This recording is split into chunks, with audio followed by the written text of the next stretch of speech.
So what are the best formations post-patch? I've been doing some testing as well. With the most recent patch at R1 dribbling, don't forget the jockey has kind of made R1 dribbling, although it's not as good as it used to be. The good thing is jockeying can help defend against it, but R1 dribbling has made it basically more difficult to defend per se. And you're going to be finding that you had maybe more clean sheets or less goals scored before, you're going to have more. I think, to be honest, I think the best formation probably right now is probably that 4-2-3-1 second variation. You can make the argument for the 4-4-1-1.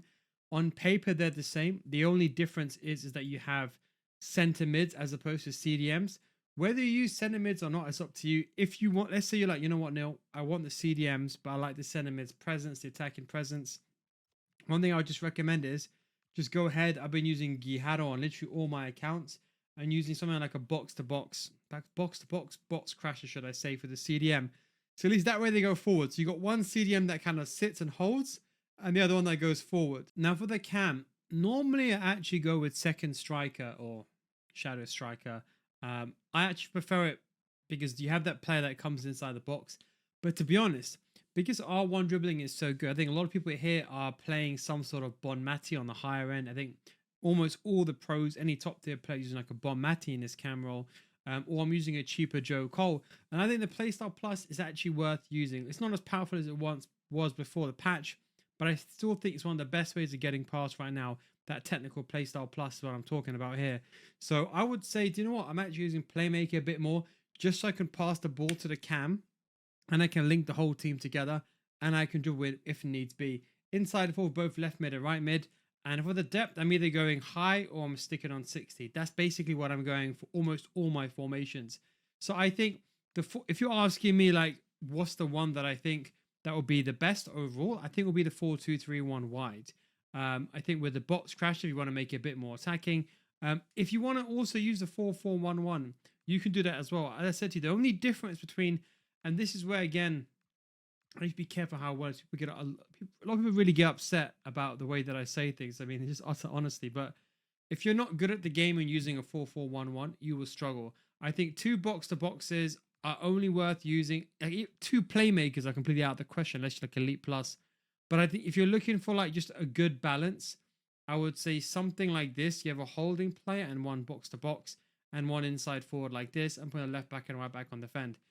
The benefit of two center mids is it allows you to press the ball. I think a lot of people, and you may know what I'm talking about, have you ever felt that you just felt like you're constricted in your own half and you can't build your way out? Some people are using, for example, center mid. So I think although someone may not be good at the game defensively, they like to choke the opponent in terms of pressure and make them make key mistakes in their own half. And don't forget, whenever you lose the ball in your own half, don't forget, almost just like in real life, 9 out of 10 times it's going to be a goal when you're up against someone who knows what they're doing. So I think you can go either way. I think if you're struggling to defend and you know it, use the 4-2-3-1 second variation, but have this as well. So in my opinion, have these both in your setup. Don't take any of them out. I think people are saying, oh, 4-4-1-1, it's not meta anymore. I don't know who's been saying this nonsense. That is completely untrue. One question I want to get asked is with the 4-1-4-1. Let's start off now actually with the 4-5-1. The same thing. So the 4-1-4-1 is basically the sister formation to the 4-5-1. They're basically identical. The 4-5-1, you got to remember, it attacks, and don't forget, it's not this one, it's this one over here. It attacks in a 4-3-3. I made a video on this and I explained this already how it attacks. The thing is, you defend in that bank of 5 in midfield. And I think in terms of defensively, this is the best formation to take and to use. I think the problem is a lot of pro players use it, but they're very diligent, as I always say. They're very careful. They're progressive. I'm not saying they're parking the bus, of course, but I'm saying they're doing a lot of L1 triggers, a lot of player locks. And even if you have the role, like I've tried this on, I was just doing some testing as well. I tried this with the Roll Plus Plus with Williams and whoever I had on the right hand side. I can't remember. The problem is you don't get that AI movement that you think you're going to get. So even if you play a 4-5-1 with everyone on Roll Plus Plus, it doesn't necessarily mean that it's going to be good. So it's a really slow formation. If you were to add this to your arsenal, I would say only use it as a formation to control the game. Or let's say you're winning 2-0 and you want to be a bit more on the defensive end. I think you can't really use this formation unless you're really good if you're losing 2-0. The issue is pressing. You're better off pressing with a 4-4-2. And the problem is, this is the big issue. With a 4-4-2 or 4-2-1-3, you have a left wing and right wing, or you have two strikers, okay? So if your opponent has, for example, a back four and then a midfield four, because you only have one striker that's isolated, that means that your opponent can ping the ball around their defensive end. So it's actually harder for you to press. So whereas I think this is a good formation, I think a lot of people are getting confused when, okay, should I use it when I'm losing? I think because you see pro players using it. Don't forget, they're L1 switching. They're using teammate contain. They're sending a lot of players. They're basically using their radar to press. What I mean by that is before the ball has even arrived, let's say your opponent has the ball with the goalkeeper and they pass the left back. Before the pass even been made, your top tier player is going to move that player to already mark that passing lane. That's the big differences. So I think people are saying, oh, 4-5-1 is not so good when you're winning.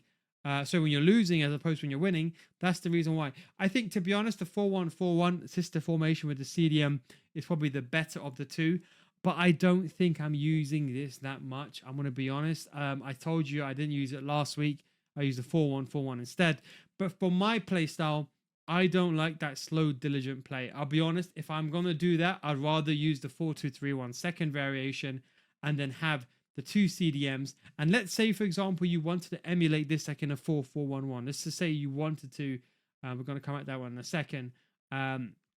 You can do something like a build up. So playmaker build up where they sit a bit deeper, and then you can make it like a 4-5-1, but at least that camp just sits slightly more forward. And that way you got a bit of better advantage. Now, one formation I think that's extremely good that I was using pre-patch is 4-1-2-1-2 is actually a really nice formation. In case you're wondering, the 4-1-2-1-2 is actually a really good formation. So is the 4-2-3-1. I think they basically go in the same category. One formation that I want to talk, so 4-4, actually we'll come back to the 4-4-2 and the 4-2-2-2. We'll kind of finish those towards the end. I want to talk about this one. Right now, this is my favorite formation. Now, hear me out. Defensively, you have one CDM. It's difficult to defend in this formation. But I think if you're sitting here and you're like, you know what, no, I've got my rank 1, or let's say the highest you got, well, let's say you're a rank 5 player and you got your rank 4, you know what, Neil, I just want to have some fun. I'd recommend something like this. Put a playmaker inside forward. And you remember like a 3-5-2.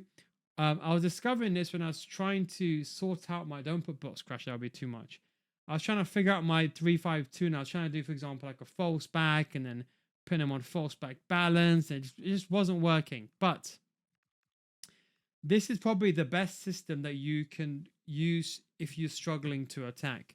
I don't think you can get a better system because you have two strikers. And I think the thing is, people who play a 4-4-2, they don't like the fact you don't have that cam.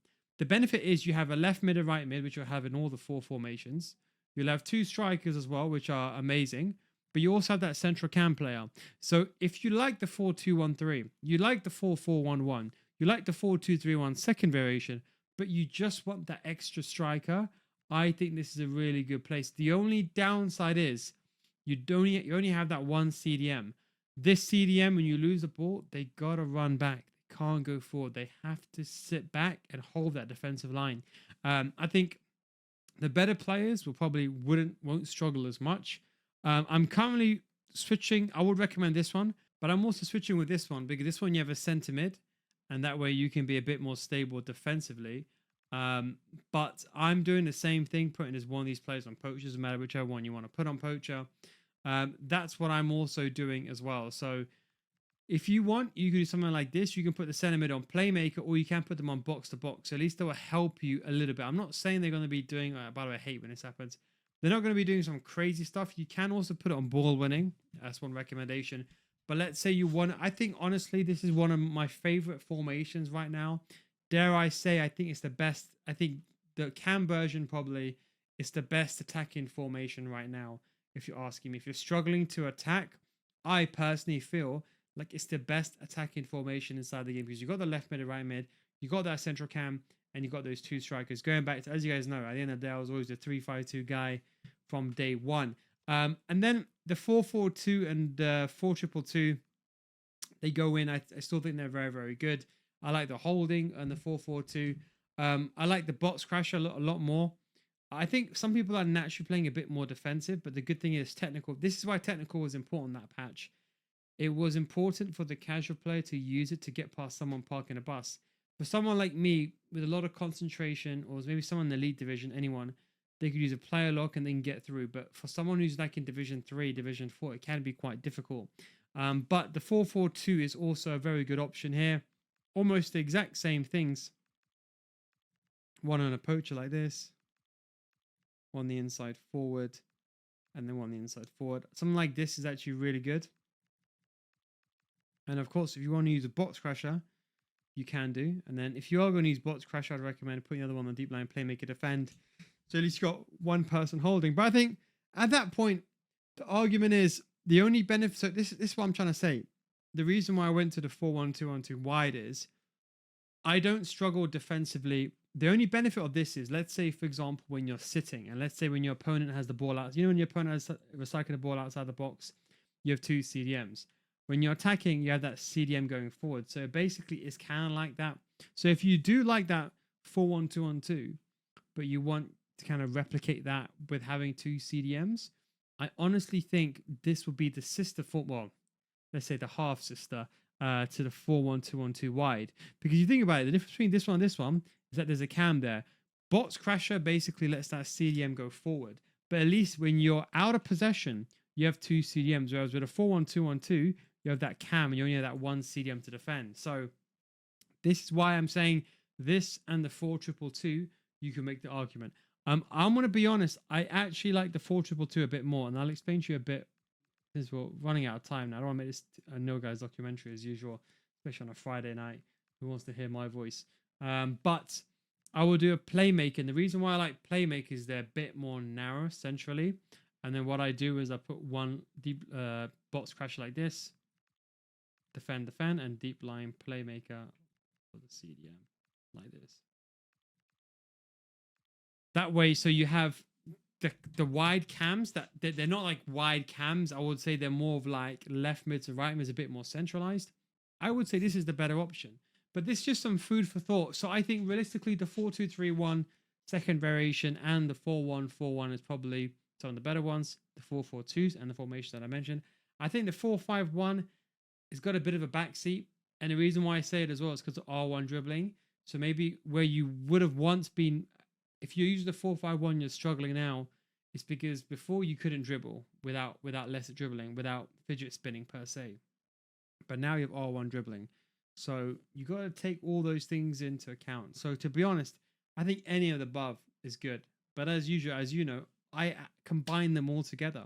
So I have a 4-1-4-1 when I want to close the game out. I have, for example, a 4-2-3-1 second variation. I have a 4-4-2 to press. And you will see tomorrow, I'll also have these 2 formations in my slot. We'll do a lot of changes tomorrow. I've done a lot of changes compared to what we've done previously. But anyway, guys, I hope you enjoyed this video. And don't forget, if you want to get better FC20, you can come to my Patreon series, uploading more videos every single time. As I mentioned, uploaded episode 13, 14, and the gameplay example recorded post-patch, where I go over the theory of tracking back, filling in the gap. That's what all the pro players are doing to defend. So if you're struggling with defending right now, I'll be honest, this is probably the series, the go-to series. I think, honestly, just these 6-7 videos alone, if you do them properly, they can probably get you to elite if you actually... Remember, people don't understand. Defending is actually so basic. It's just the execution that's hard. You just got to... Maybe some of you guys doing the right things 80% of the time, but once you understand what you're doing, we teach you how to analyze your gameplay, you sort those out, then you're going to see that big improvement. We also got the Meta Mechanics series as well. For those who want to abuse the game, we've got a video coming very, very soon. It should be actually coming out tonight with Laquaquetas. Laquaquetas, no, stop and turn. How you can use it, how you can cancel it, and what the pro players do. And pick this up because of Halloween. Mum left some sweets out. And I thought, you know what, let me take one for myself. But anyway, so hope you enjoy this video. Don't forget, if you don't get better after 1 month, we will refund your money. Click the link down below in the description. And again, don't forget, remember, this is the best time to join, best time to improve. Thanks for watching.